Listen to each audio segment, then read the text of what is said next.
dari desa itu kalau terjadi misal pengolahan lahan ini tidak lagi membakar. Solusinya ya itu terapung atau di pinggir-pinggirnya itu membuat hotel, kuliner segala macam. Nah itulah kan asik ya desanya kan mereka akan bagaimana ini kami seolah-olah kan DPRD itu Wonder Woman atau bisa semua Superman kan misalnya pengelolaan batu bara ya misalnya batu bara padahal lahan dia, nah ini juga sering terjadi sengketa. Nah biasanya mereka semua datang kepada kita. Pemerintah menggiatkan untuk energi terbarukan sangat memungkinkan untuk di Sumatera Selatan itu ditangani dulu oleh rumah sakit di kabupaten. Nah tetapi berhubung peralatannya kurang, rumah sakitnya barangkali bagaimana, jadi untuk kepercayaan orang itu untuk berobat di situ kan masih ya karena saya di provinsi, saya sangat paham ini loh yang memang harus yang di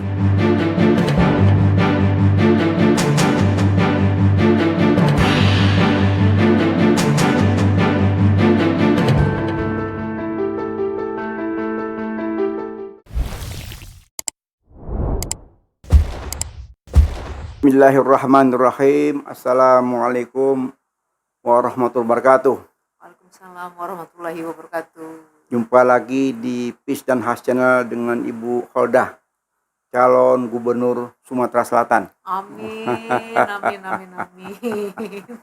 Kita mulai bisik-bisik politik kenegaraan dengan Rabbis Rahli Sadri wa yassir li amri wahlul 'uqdatam min lisani yafqahu qawli. Kita mulai dengan doa sehingga apapun pembicaraan ini menjadi semacam doa ya. Sehingga bisa dijabah oleh Allah SWT ya. Amin. Yang mana sebentar lagi akan ada pemilihan gubernur, bupati dan wali kota se-Indonesia ya. Nah, ini di samping saya ini adalah tokoh Sumatera Selatan ya. Mak-mak wong kita. Kebetulan sekampung nih. Itu jadi sekampung kita ada semacam bisik-bisik ya. Bisik-bisik pengen tahu nih apa baik kira-kira yang perlu Bu Kholdah rapikan di Kota Palembang nih kalau nanti katakan insya Allah terpilih ya sebagai gubernur ya.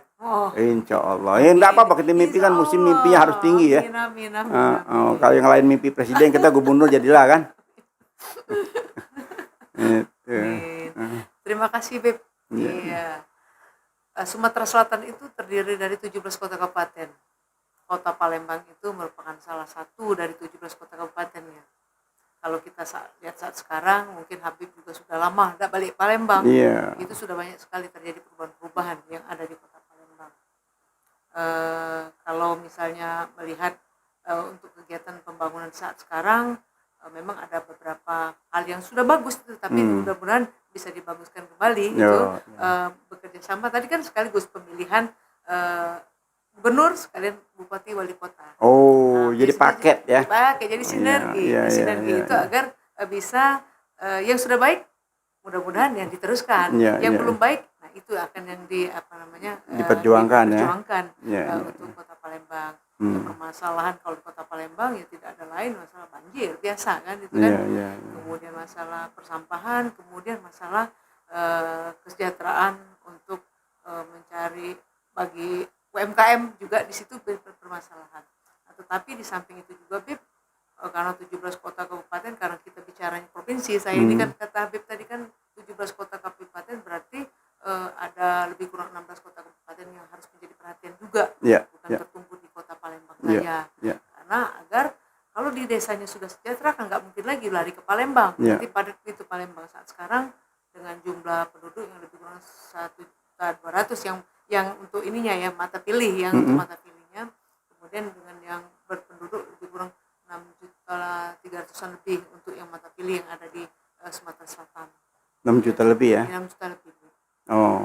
Ya, dia yang paling mendominasi ialah di kota Palembang, Banyu Asin, di Ogan Komering Ilir, Oki, kemudian Muara Enim itu termasuk yang besar, Oki Timur itu termasuk yang besar penduduknya. Nah itu juga kan sebagai katakanlah kita seperti kami juga sebagai di DPRD juga sekarang masih jadi ketua komisi 4 gitu. Ini apa namanya sudah di dunia politik ya kurang lebih 15 tahun kan? 15 tahun bergelimang dengan legislatif ya. Amin, ya. Sudah saatnya di eksekutif. Amin, supaya amin. aspirasi dari legislatif itu bisa dieksekusi ya. Amin. Kalau selama ini kan paling ngoreksi aja kan. Oh, terima kasih Pipi ya. Kalau di DPR tuh, di DPRD dalam tupoksi kita sebagai dalam hal pengawasan. Ya, biasalah fungsi DPR kan, hampir sama pusat sama ya. Kemudian pembuatan aturan-aturan yang fungsi anggaran, fungsi pengawasan ya, itu aja. Nah, tapi kalau di eksekutif Bu Hoda kan bisa punya, ini yang menjadi keprihatinan saya sebagai wong kito ya, sebagai tokoh yang lama hampir 40 tahun lebih di ibu kota ya. Jadi kalau setiap tahun pulang kampung itu melihat daerah-daerah yang lain itu merasa prihatin gitu loh. Prihatin kalau kita ngomong soal penghasilan, Palembang itu kan hasil kan rata-rata kan dari daerah. Ya kan? Kota Palembangnya kan nggak ada penghasilan apa-apa kecuali UMKM ya.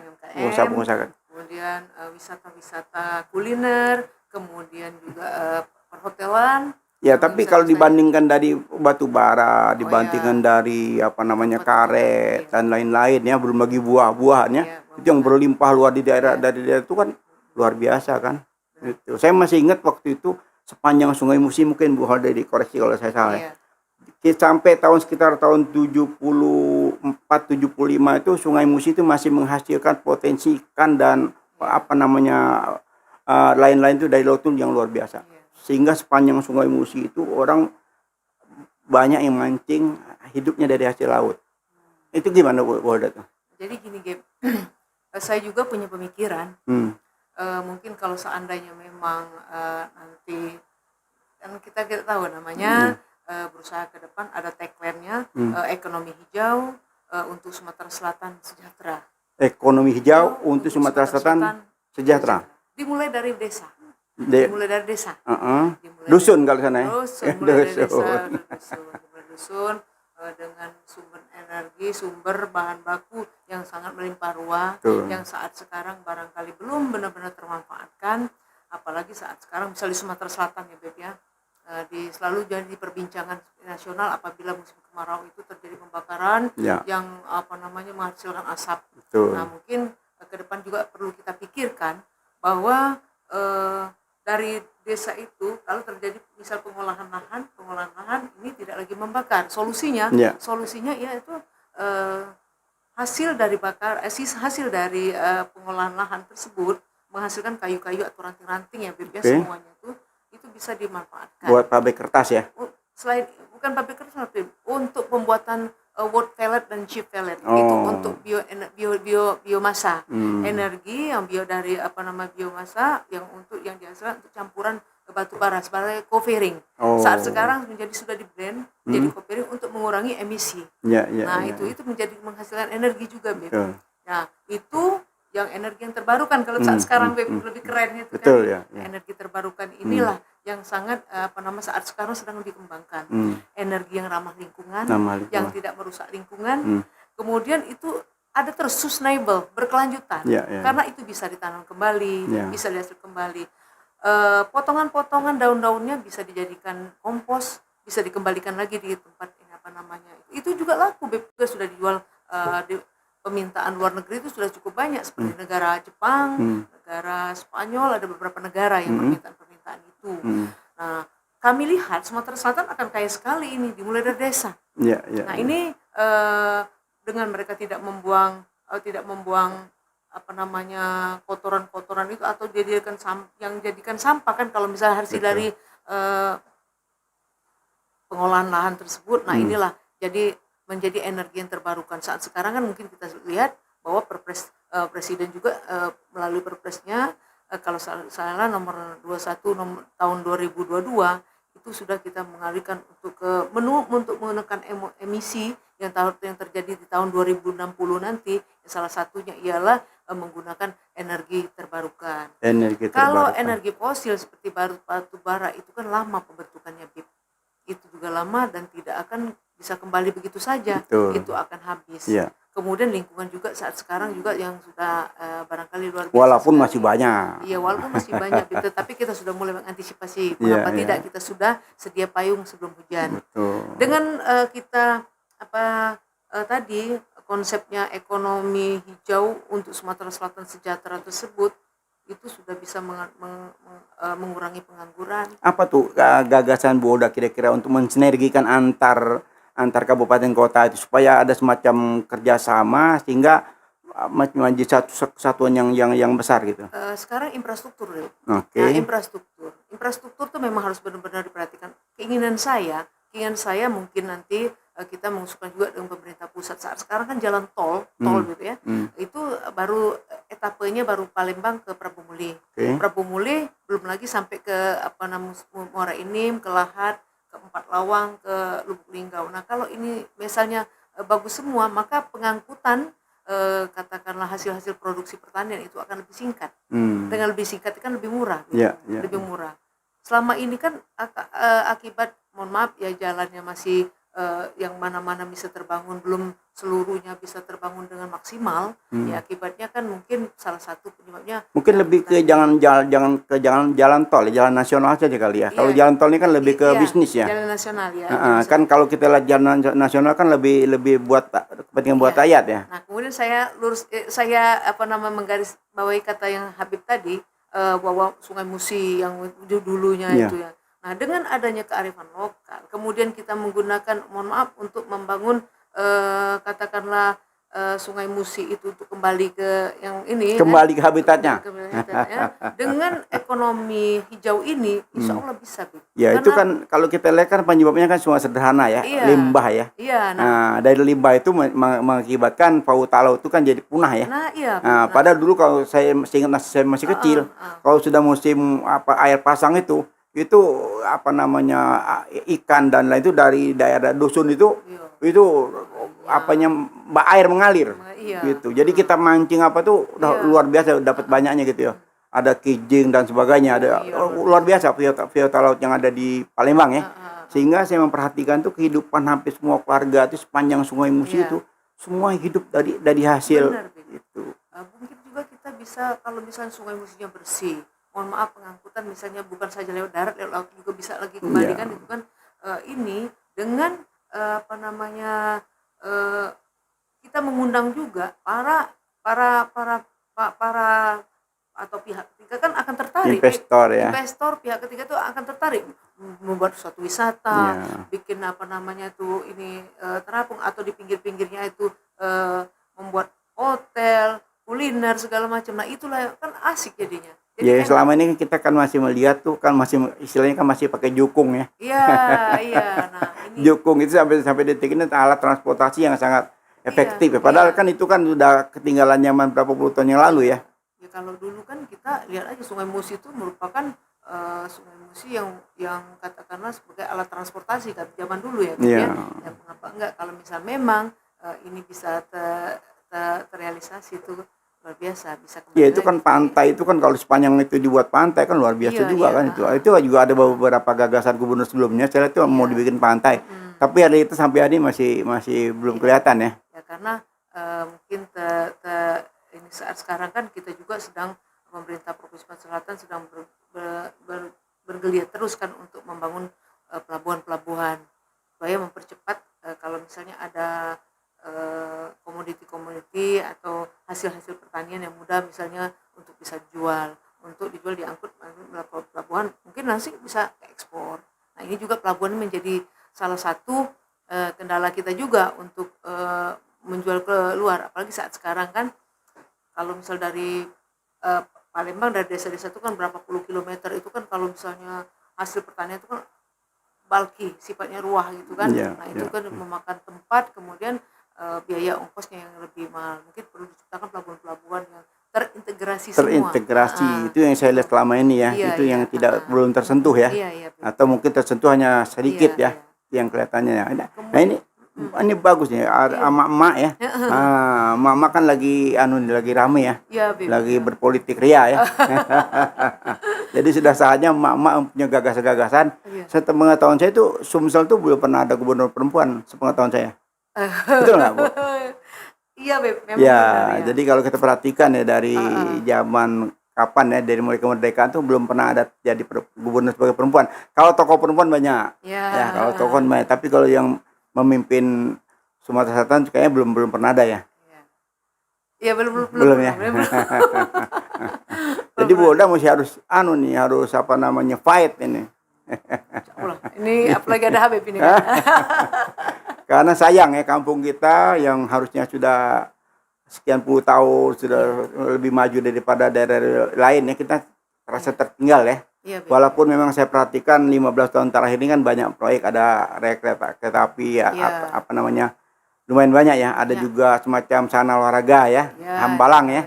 Bukan Hambalang, Jakabaring, Hambalang ingatnya sini ya.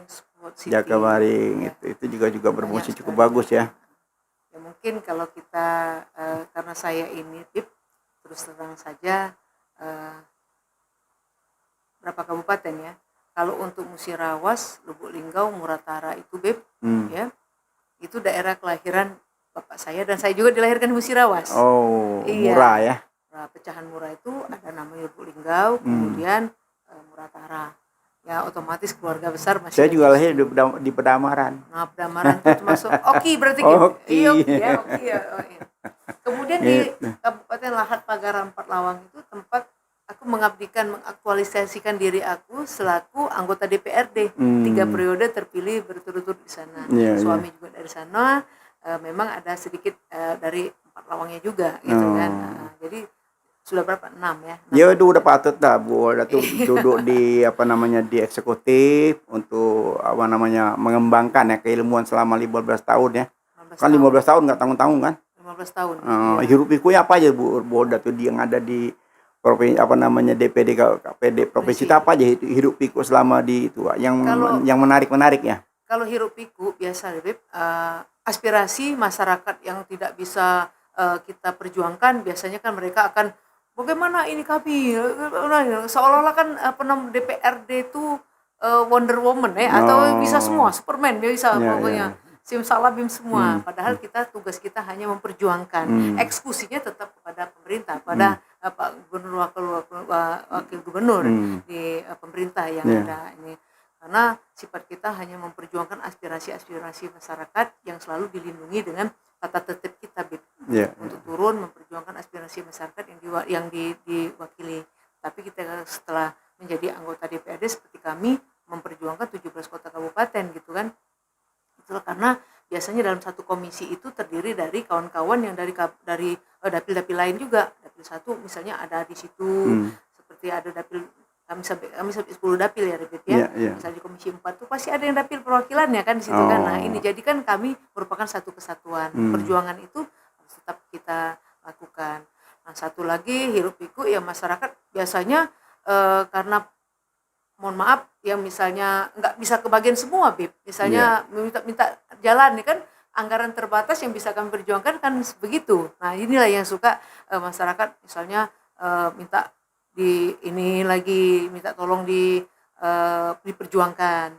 Kemudian permasalahan lahan ini juga misalnya mohon maaf lahannya misalnya masuk ke dalam yang lahan misalnya pengelolaan batubara ya misalnya batubara padahal lahan dia ini juga sering terjadi sengketa. Nah, biasanya mereka semua datang kepada kita. Nah, ini unjuk rasa misalnya kan kemudian terjadi bahwa pencemaran lingkungan mereka juga unjuk rasanya juga kita sering datangi. Itu lebih ke di dusun ya, bukan di kota Palembangnya kejadiannya. Dari daerah-daerah yang di mana sumber daya alam yang berasal. Biasanya dari situ kan biasanya suka terjadi misalnya mereka suka demo. Samping itu juga mungkin mahasiswa kan banyak juga yang di Palembang yang berasal dari daerah yang bersangkutan itu juga mahasiswa menyoroti masalah lingkungan, banyaklah yang hirup pikuk. Kalau masalah kesehatan dan pendidikan itu kalau nggak salah gubernur sebelumnya kan dua-duanya gratis ya. Berobat sama itu gratis ya. Gratis ya. Masih berlaku sekarang. Ada beberapa hal yang memang kalau misalnya ada pengobatan yang pengobatan gratis dia pakai KTP aja itu kan bisa itu sekarang. Untuk kabupaten kota lainnya apa sudah seperti itu atau masih ada yang masih tertinggal? Mungkin ya karena kan kebijakan itu mungkin dikembalikan juga kepada kabupaten kotanya melalui itu ya. Kalau memang kabupaten kotanya menganggap itu perlu ini kan. Menurut Bu Holda ini apa aja yang perlu dibenahin nih ya? Yang pokok ya sekarang katakan prioritas utama ya di 2024 ke depan itu apa saja? Menuju Indonesia Emas ya sesuai dengan apa namanya tagline-nya Bu Holda ya. Tagline itu ininya merajut ya. Iya, merajut Sumsel. Kalau ya ininya selain itu juga kalau ke arah ekonominya, kalau misalnya untuk bukan perbaikan ya, katakanlah bahwa kita pengennya ini pertama kesejahteraan lah. Kesejahteraan masyarakat. Kalau saya punya tagline juga, punya konsep bahwa ekonomi hijau itu akan lebih menarik nanti. Kalau sudah memang kita bedah, kita bahas, insya Allah masyarakat itu, mohon maaf Bib, tidak akan minta gratis dia, karena ini ada penghasilan itu kan di rumah aja dengan sampah. Kalau sampah tadi atau limbah kata Habib tadi, itu kan bisa menghasilkan uang. Limbah menjadi permata. Nah itulah yang sudah konsep, insya Allah bisa Polda, bisa sangat bisa sekali, sangat bisa. Sekarang apalagi dengan adanya pemerintah menggiatkan untuk energi terbarukan, sangat memungkinkan untuk di Sumatera Selatan itu kita memanfaatkan limbah-limbah, memanfaatkan sampah-sampah untuk menjadi berharga dan bisa dijual ke itu kan kalau kita ngomong fauna laut kan luar biasa kan, seperti udang, ikan, itu kan luar biasa kan. Itu kan kalau kita lihat kan boleh katakan kan semacam tambang laut yang luar biasa ya. Benar. Hasil laut ya. Kalau itu soalnya pengalaman saya masih kecil tuh, kalau udah musim apa namanya, karena airnya bersih ya, airnya bersih bagus tuh, hasil laut tuh luar biasa ya. Bayangkan Bu Holda, sepanjang Sungai Musi itu berapa kilometer itu, semua rakyat makmur di pinggir sungai itu semua hidup dari hasil laut itu. Saya merasakan sekali waktu masih kecil itu, karena ibu tuh juga pandai dayung perahu. Gitu. Malah kakek saya pun pernah punya pabrik penggilingan padi di OI sekarang. Nah itu hasil dari penggilingan padi itu juga, Bib. Itu bisa dijadikan energi biomasa. Berapa ribu kalorinya kan, garnya dia. Itu bisa pengganti untuk sebagai kopiring ya, di blend dengan batu bara. Ya, kakek saya itu tahun 50-an Bu Holda. Tahun 50-an itu dia udah punya pabrik di Sungai Rotan persisnya. Sampai sekarang masih ada lahannya. Di Organilir sekarang namanya. Tapi udah sekian puluh tahun terakhir ini udah tidak dikelola lagi, tidak berlanjut dengan generasi selanjutnya. Itu yang kita sayangkan ya. Padahal kalau kita lihat di tahun-tahun itu tuh apa namanya kan masih zaman Jepang ya. Itu kan susah sekali apa namanya beras apa itu kan masih agak susah dibawa ke kota ya. Sehingga tidak hasil tani itu dilarang untuk dibawa ke kota ya. Tapi dengan cara-cara kegigihan orang tua itu dia bisa berhasil bawa hasil pertanian itu ke ibu kota Palembang. Walaupun dengan kondisi yang harus apa namanya semacam ya lewat jalan tikus gitu, baru bisa sampai ke kota Palembang. Itu hambatan-hambatan waktu itu ya, sebelum kemerdekaan ya. Nah tapi sudah eksis ya, sambil dakwah, sambil buka usaha. Ini mungkin perlu dipikirkan lagi ya, sepanjang jalan itu hasil daripada pertanian itu selain hasil laut ya yang perlu dibawa dari yang harus menjadi pemikiran kita. Kata Habib yang kita bicarakan misal kopi itu kan menghasilkan. Nah kalau ngomong soal kopi itu, lain lagi tuh tuh kulitnya juga kan bisa termanfaatkan juga. Jadi saya kepengen bicara tentang itu satu season sendiri nanti. karena saya pernah punya pabrik kopi, saya mau pengen bicara tentang itu satu season sendiri. Karena itu satu misi besar saya, mimpi saya tuh. Nah insya Allah kalau Bu Holda menjadi pemimpin di sana tuh, ini coba menjadi impian ya, nanti kita satu-satu kita bahas. Nah lebih lagi ke secara global ya, global sebenarnya sinergi ya antara 17 kabupaten kota itu. Apalagi strategi selain energi tadi, apa yang rencana Bu Holda tuh? Karena kan kalau kita lihat kan hampir semua suku kan ada, ya Sunda, Jawa, Batak, Cina, kan ada semua suku, kan multi etnis di sana kan. Itu kerukunan beragama juga sampai detik ini kan masih aman-aman saja ya. Nah apa saja Bu Holda yang punya ide-ide brilliant yang belum terungkap ya, kira-kira yang ada di benak Bu Holda nih? Yang pertama kita bangga di Sumatera Selatan ini. Saya berkali-kali ngomong zero konflik. Zero konflik. Iya, beragama atau beribadah sesuai dengan anutannya masing-masing. Itu sangat dipersilakan sekali untuk di Sumatera Selatan itu. Nah, tidak ada lain bahwa mungkin pada saatnya nanti pemerintah konsen terhadap, mohon maaf kalau untuk yang agama Islam barangkali yang kita berdayakan, barangkali yang mohon maaf yang guru-guru ngajinya, tapis Qur'annya, menciptakan anak-anak yang tapis Qur'an ini perlu juga Bib. Perlu kita menyiapkan generasi ke depan yang takwa maupun dari ilmu maupun keagamanya. Ya pertama memberikan suatu katakanlah semacam beasiswa ya, mempermudah akses anak-anak yang memang sudah mereka hatam Quran, tapis Quran itu barangkali dipermudah. Betul. Apalagi mereka yang tidak punya kemampuan itu untuk yang dari sisi ininya ya. Kemudian untuk dari sisi agama-agama yang lain mungkin tidak terlalu ikut memberikan seluas-luasnya memang sesuai dengan keimanan atau kepercayaan yang mereka anut, menciptakan kerukunan itu. Kalau untuk yang di ini yang menciptakan, kalau untuk yang seperti kita kan banyak sekali guru-guru ngaji, mereka yang kadang sukarela, mereka tidak dibayar, mereka kenapa enggak ini sentuhan ini juga bisa kita laksanakan kalau misalnya dari pemerintahan, barangkali salah satu untuk menjadi perhatian juga. Tetapi dengan konsep sayang ekonomi hijau itu, ini akan insya Allah akan merubah mindset berpikir dari meminta, insya Allah akan jadi usaha semua ya nanti ya, UMKM, walaupun nanti tidak akan mengganggu karena dari rumah tangga pun akan sudah bisa menghasilkan income dari sendirinya ya. Udah, kalau kita ngomong tentang Islam ya. Nah, kembali lagi ke tentang agama Islam, untuk di Palembang tuh boleh katakan salah satu penyebar agama Islam terbesar ya, dan memang hebat ya. Benar. Dan sampai detik ini saya juga melihat banyak sekali kader-kader kita yang sudah digembleng ya. Kalau ada yang banyak bilang tuh tarimnya kedua tuh di Indonesia tuh adalah di Palembang ya. Nah, terkait dengan hal ini yang selama ini saya belum melihat sinergi ya, antara pemerintah dengan katakan pemerintah yang di luar. Contohnya di gudang ilmu itu kan di Tarim ya, Yaman ya. Nah, itu saya banyak sekali jebolan-jebolan yang dapat beasiswa itu, tapi kan terbatas. Walaupun banyak tapi terbatas. Ada nggak pemikiran Bu Hoda untuk semacam bekerja sama? Karena gudang ilmu itu ada di Tarim, memang polos apa adanya gitu loh. Betul-betul tentang agama. Ya, ada lah, Lip.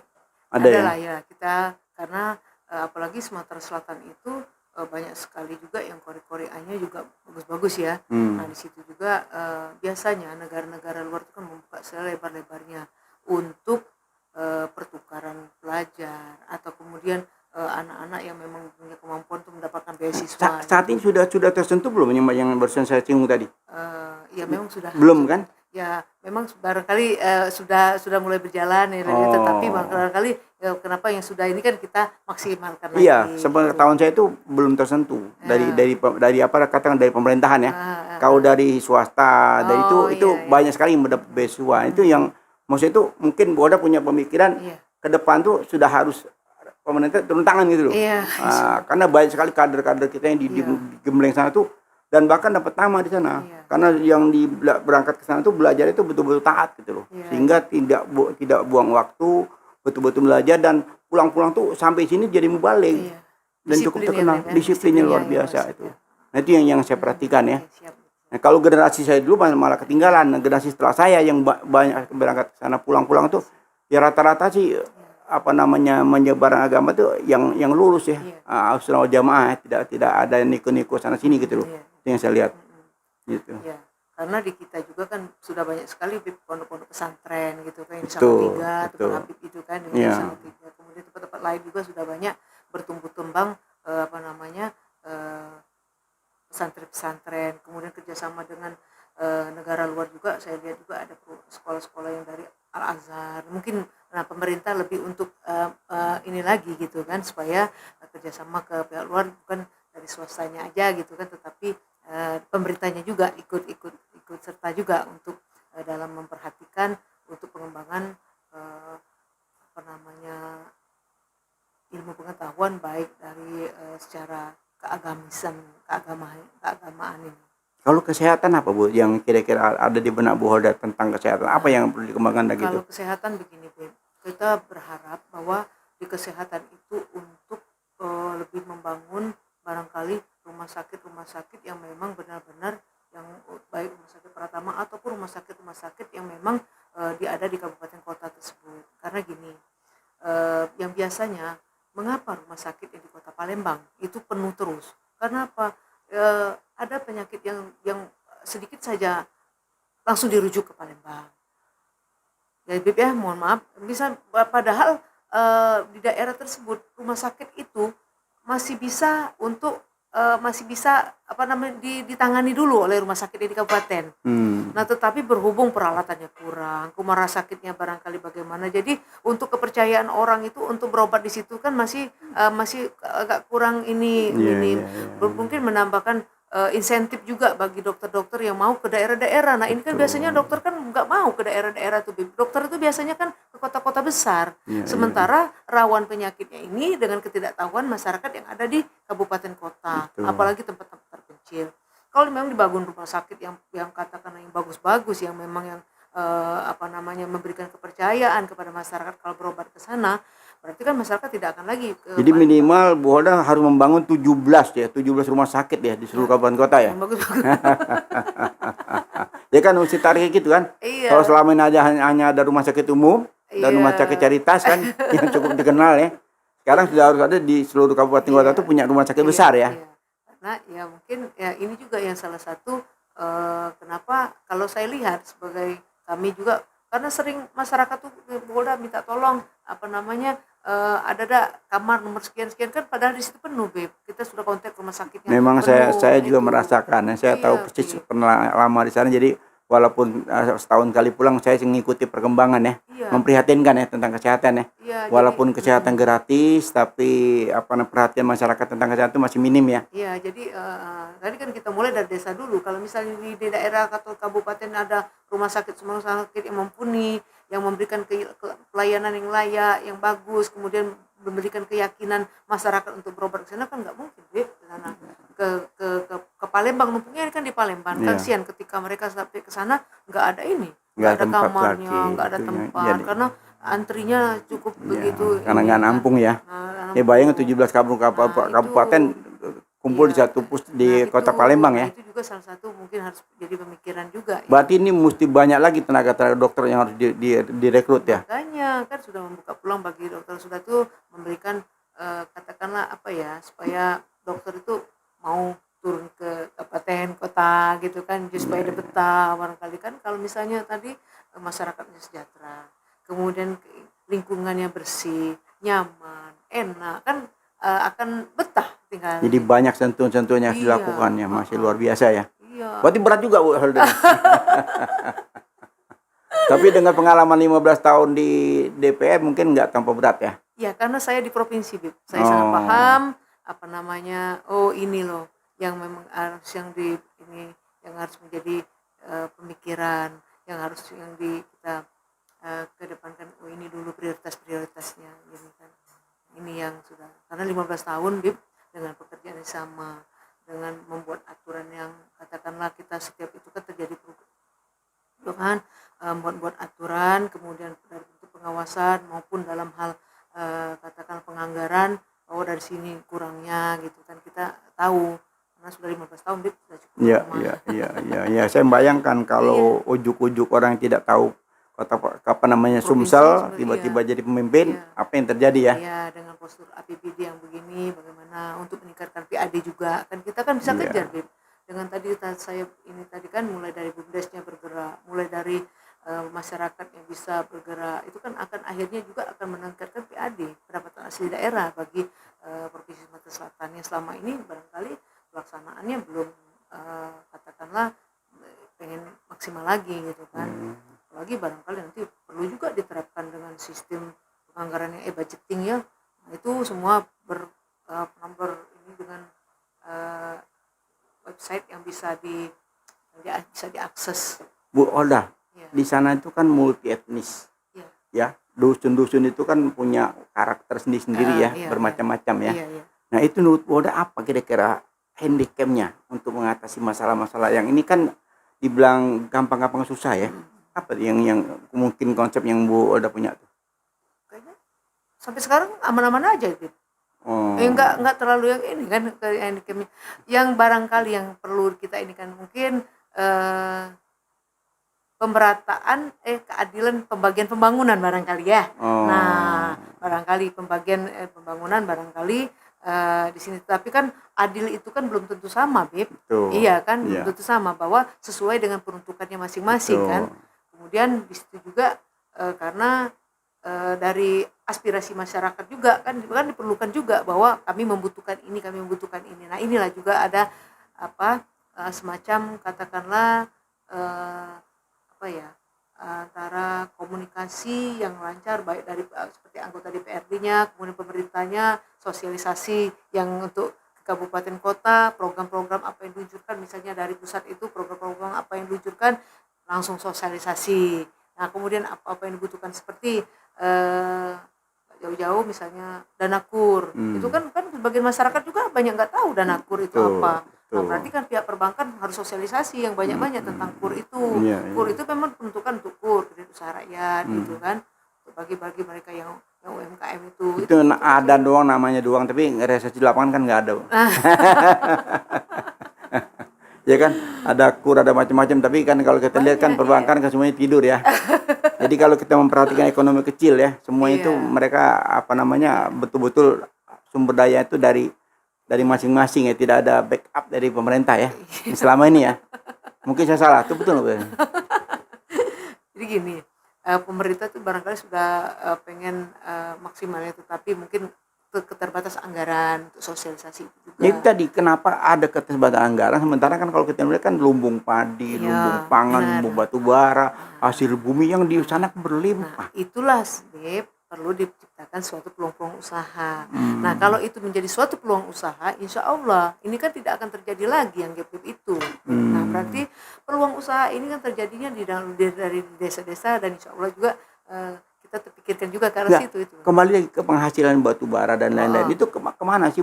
Larinya apa ke pusat atau kemana tuh? Nah, kalau untuk penghasilan batu bara itu, Bib, itu sudah ada peruntukannya, kita hanya mendapatkan royalti. Nah, itu yang saya bilang. Semuanya kan sesuai dengan kewenangan itu kan baliknya ke pusat.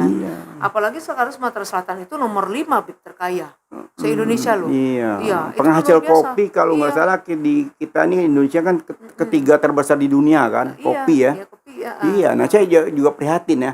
Prihatinnya begitu banyak hasil bumi dari Sumsel itu, tapi masyarakatnya tidak merasakan gitu. Sama seperti di Kalimantan. Kalimantan itu batu bara kan tidak terhitung, tapi masyarakat sana tuh lampu mati hampir tiap hari. Kan lucu kan? Tambah batu bara yang memang sumber untuk listrik, tapi di sana hampir semua rumah penduduk punya mesin genset. Ini kejadian di Kalimantan ya? Iya, benar-benar. Nah, itulah sih, Beb, salah satunya juga kita pengen melihat bahwa di sana juga di Sumatera Selatan juga dengan banyaknya air terjun ya, itu bisa menjadi untuk pembangkit tenaga listriknya juga nanti kan, itu bisa dijadikan pembangkit tenaga listrik dari berdasarkan hidro ini juga bagi masyarakat yang kabupaten-kabupaten yang punya daya listriknya yang memang rendah. Ya, mungkin tadi boleh. Jadi mesti punya satu pemimpin yang punya nyali ya. Emak-emak yang berani ya. Karena kalau kita lihat ini royalti yang kecil tidak mensejahterakan rakyat. Sementara uangnya ke pusat kita nggak tahu kemana. Kan gitu kan. Lari-lari paling ke elit politik ya. Itu yang kita prihatin ya. Sementara di daerah semakin susah, kehidupan semakin susah. Saya ada beberapa petani yang saya kenal dari sudah hampir 85 tahun. Bu Hoda bayangkan, dia mengelola lahan itu luas, tapi sampai sekarang kehidupannya itu masih sangat menderita, sekian puluh tahun, bayangkan tuh, dia punya kebun, punya apa, jadi memang hasil itu nggak mencukupi, gitu. Ya karena gini, seyogianya kan kalau untuk ini masyarakat tuh sebenarnya punya luasan lahan itu yang mestinya 2 hektar, itu kan dengan 2 hektar mungkin atau lebih lagi kan, misalnya yang ini akan mereka juga bisa menanam berbagai macam jenis tanaman yang tidak dikit-dikit kepala. Yang pasti perlu sentuhan dari pusat ya, dari pemerintahan ya. Pemerintahan. Kemudian gitu. Bisa juga Beb, sekarang sedang orang sekarang tuh ngetren sedang sawinisasi. Kenapa enggak pemerintah juga bisa menjembatani kan? Misalnya mereka sudah punya lahan misalnya katakanlah 2 hektar ataupun misal 1 hektar, mungkin bisa diberikan bibit ya dengan pupuknya barangkali kan. Hasilnya nanti kita buatkan PKS mini yang datang ke sana kan. Jadi dengan PKS mini kita menciptakan membuat suatu asam tinggi ini untuk menjadikan biodiesel, menjadikan solar yang selama ini barangkali itu kan bisa jadi biodiesel.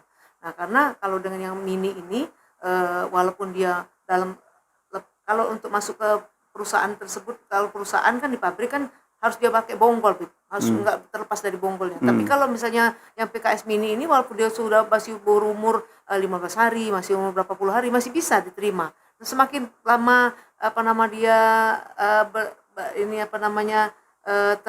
terserakan banyak kan yang di itu di tanah-tanah itu kan, itu masih tinggi asam ininya yang masih bisa digunakan dengan biodiesel. Nah, tetapi ini kan mempunyai memang harus untuk terobosan ke sana tuh jadi pemikiran kita juga kan, itu sangat bagus.